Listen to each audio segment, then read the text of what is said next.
As you can see, this is not your typical Ferrari launch.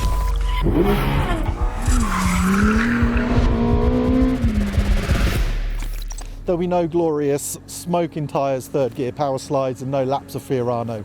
We are still in Italy, but we're in the Dolomites in northern Italy.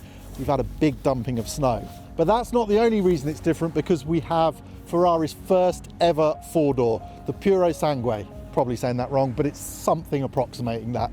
Some traditions are sacred, of course. We still have a V12, we have a transaxle, and in typical Ferrari style, they have thrown every piece of technology known to mankind to make this big, heavy, high-riding SUV, crossover, four-door, whatever you want to call it, drive like a Ferrari. That's what they tell us. They say it's great fun. We've got strange conditions, but let's see if we can find out. We know it's an SUV, despite what they say, but is it a real Ferrari? Should we go and do some skids?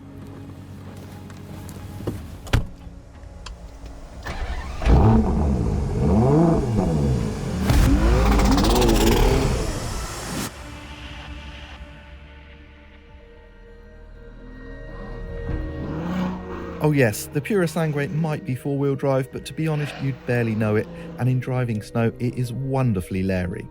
Like the Lusso before it, Purosangue uses an unconventional four-wheel drive system. The front wheels are powered by a crank-driven two-speed gearbox hanging from the front of the engine, great for weight distribution and allowing the Purosangue to retain the front mid-engine position you'd hope and expect to see. Very Ferrari, and something I hope we can test out on dry roads later. For now, let's stick with the basics. So let's start with the things I can tell you about. Well, the driving position. Does it feel like a Ferrari? Well, it's a bit weird because in some ways it actually does. With the long bonnet and the low scuttle, it feels, it's an illusion, but it feels like I'm sat over the rear wheels like you would in like an 812 Superfast or something. So it's got that Ferrari GT feel. It's got this lovely thin steering wheel. And so some of the touch points feel oddly familiar from other Ferraris, but obviously you're elevated, which is a strange sensation in a Ferrari. The engine, I can't fully extend the engine, as you can probably tell, but it creates this sort of, it's hard to describe, but it feels so exotic compared to the turbocharged V8s that we're used to in these sorts of cars. It gives the car a sort of imperious nature, which I love. And overall, what it does feel like is a car that isn't based on anything else. It's not compromised by being based on another car. You can feel that in the steering response and the driving position. Everything is quite clever. What they've done, rather than try and focus in on performance in the way of like an Urus Performante, they've just increased the breadth of the performance in every element. So it isn't sharply going in one direction, it's just sort of expanding what you might expect of a car like this. This is a very good start. The Purosangue feels like a quality item, and the smooth, precise steering and gorgeous 6.5 litre V12 are pure Ferrari. Creating this shared DNA with the sports cars was absolutely at the heart of the Purosangue's development. Key to achieving it is the new Ferrari active suspension technology. This is a powerful and complex system. Each damper has an electric motor connected to a metal rod running through the body of the unit itself. Applying force to this rod combats body roll, pitch and squat, and allows Ferrari to play with the roll stiffness and balance. There are no anti-roll bars at all. They say this system allows a 2,033 kilo car to exhibit the roll control of a much lighter sports car. But day one comes and goes with nothing but snow, so testing the theory is tricky. Yeah, it's a funky thing. I would like some tarmac. I would really, really like some tarmac. Much as I love skidding about on snowy roads, in a car this big, on narrow roads lined by Armco and rocks, and with snow ploughs very often coming the other way, it's a intimidating experience.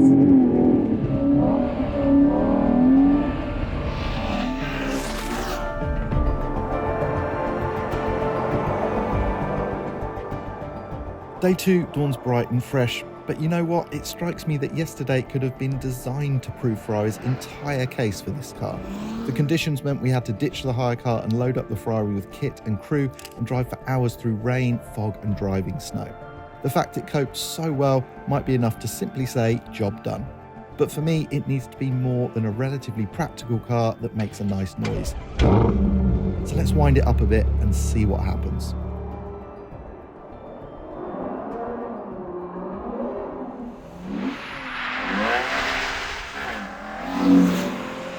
And I think the first thing to say, it feels very Ferrari-like in a lot of ways. Obviously, the architecture and the design, which is actually nice, and the UI stuff, which is a nightmare in 296 and SF90, is much better. It's still not perfect. They've effectively turned all the haptic stuff. It's the same controls, basically, but there are now guides for your fingers, almost like buttons. Or you could just fit buttons. But in other ways, and the dynamic ways, which is what I care about, there is definitely that fingerprint of a Ferrari, and it comes from this light, really precise steering. It's quick in the Ferrari tradition, but not crazy. And in the fluency of the car. That's what these new dampers really bring, and that's what's new maybe into a car like this. It's a big, heavy car, but it's got the same Ferrari fluency. It doesn't bully its way down the road, which is the way a lot of the really fast SUVs operate. They really sort of pummel the road into submission. This is different. It works with the surface. It feels more agile, more nimble. It feels lighter in a lot of ways. And the way the thing turns is really impressive. It's clear that the Purosangue has a lighter touch than cars like the Urus or the fastest Cayennes, but we should also remember it's a pure four-seater and the luggage room isn't great. It's nothing like as spacious as a DBX 707, for example. So Purosangue is either pleasingly focused or hopelessly compromised, depending on your point of view and the number of people you need to move around. It's the front end in particular. It just has this lovely amount of crisp turning, and then it doesn't really want to push. And in quicker corners you notice it more. The hairpins you can make it understeer, you can make anything understeer in those. But in these quick turns, it just bites into the corner and then you feel the rear helping you around. And that is a very Ferrari feel. And I think it's the best version of this four-wheel drive system I've tried. I didn't really get on with it in the other cars. It feels more natural here. The rear wheel steer is interesting. At times it feels fantastic and it really aids the car's agility, but there are other times where it just feels a little bit artificial through quick corners where you just want confidence. It turns in and then you feel the rear sort of adopting this weird yaw moment that you don't expect. It never loses control, but it's not quite what you expect. And when you've got a big heavy car that goes as quickly as this one, you do not want surprises.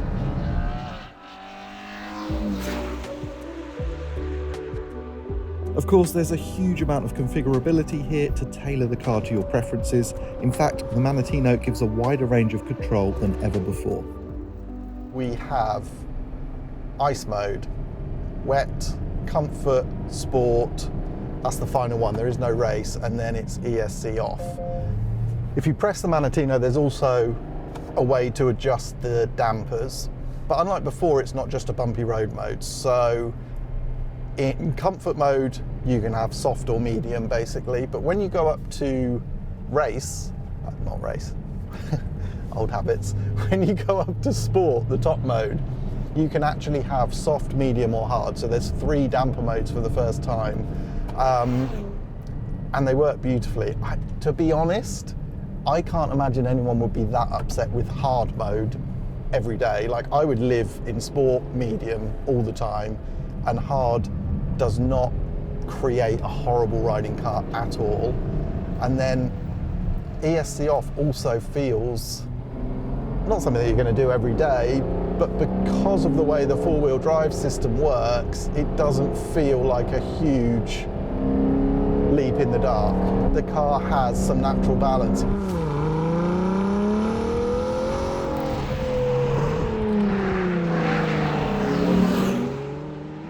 So you do have to learn the car a little bit because it is quite sharp on turning, and in quick corners it's got that slightly contrived feel at the rear, but there's balance there when you get it moving around, and it's that typical Ferrari thing. You feel like the performance should be intimidating, but they manage to just sort of empower you to enjoy it. It's really clever. It's a big old thing, and you have to be quick with it at times, but more than that it can do that, which is fun, more than it can do the hooligan stuff, is that it just feels like an agile, relatively nimble car all the time, and that is genuinely impressive.